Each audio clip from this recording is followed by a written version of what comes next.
तो बताइए तो कब आने वाले हैं? लगता है आप किसी घटिया स्कूल के मास्टर जी हैं। इसीलिए तो आपके सवाल इतने बेतुके हैं कि आपको दिखाई नहीं देता कि जज साहब तो सबसे पहले ये आदमी है। अरे जज साहब, मुझसे हो गई है बहुत बड़ी भूल। मुझे माफ करना और इस रिटायरमेंट के कगार पर खड़े इस मास्टर के साथ इंसाफ करना। तो बताएं मास्टर जी, क्या है आपका केस और क्यों किया है इस बड़ी अदालत में इस मासूम से बच्चे को पेश? अरे ये कोई मासूम वासूम नहीं है, ये स्कूल का सबसे बड़ा शैतान है और इसका दिमाग दुनिया का सबसे बड़ा रेगिस्तान है। रेगिस्तान? हाँ वकील साहिबा, रेगिस्तान। इसका दिमाग तो इतना बड़ा रेगिस्तान है कि इसमें नहीं खिलता कोई विज्ञान का फूल। और इसको स्कूल में भर्ती करके हमसे हो गई है बहुत बड़ी भूल। और इसका और शरारतों का ऐसा हुआ है मेल, इस बारे बदमाश बबलू पूरे स्कूल में अकेला हुआ है फेल। बबलू, तो बताओ बबलू, तुम इस विषय का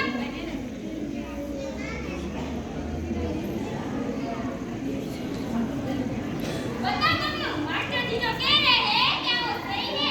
इस बार पूरे स्कूल में जो एक ही बच्चा फेल हुआ है, क्या वो सही है?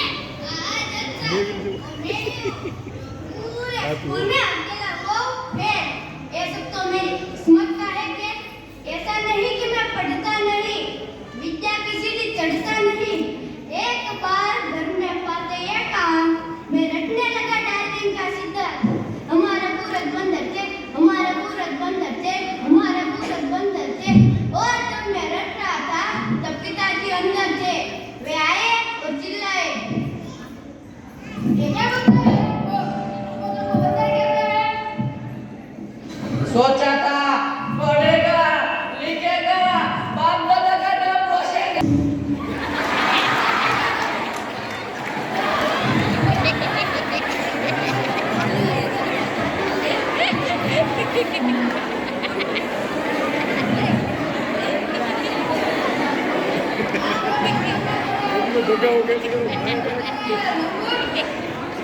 पिताजी ने खींच के हाथ दिया।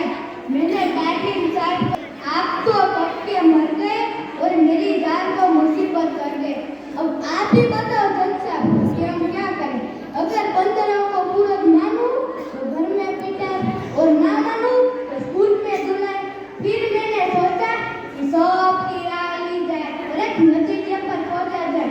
मैंने पूछा अपने पड़ोस में तो अंकल से, अंकल हमारा पूरक बंदर थे?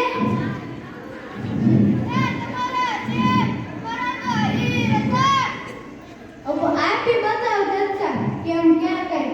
समुद्र जितना सिलेबस है, नदी जितना पढ़ पाते, बाल्टी जितना याद रहता है, गिलास पर लिख पाते, चुल्लू पर नंबर आते और उसी में डूबकर मर जाते। ये गोलिंदा मास्टर जी ने बबलू पर लगाया है। स्कूल का ये मशहूर किस्सा सरेआम है।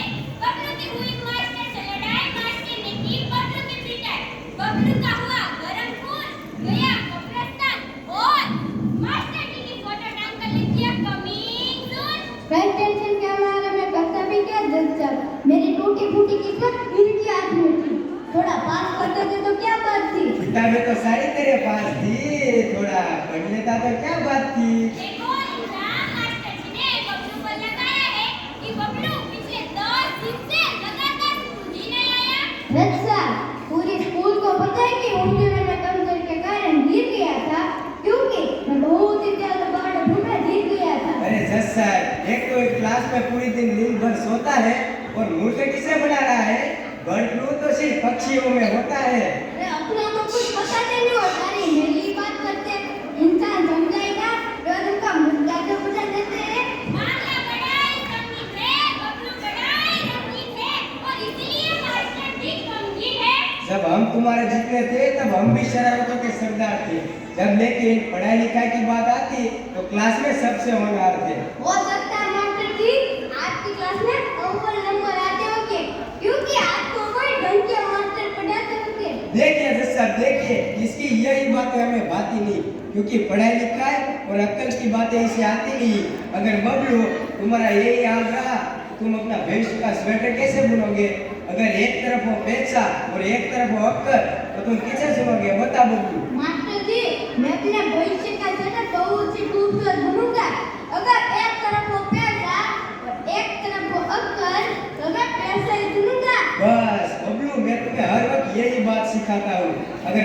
तुम्हारी जगह होता तो पैसा नहीं अक्कल चुनता।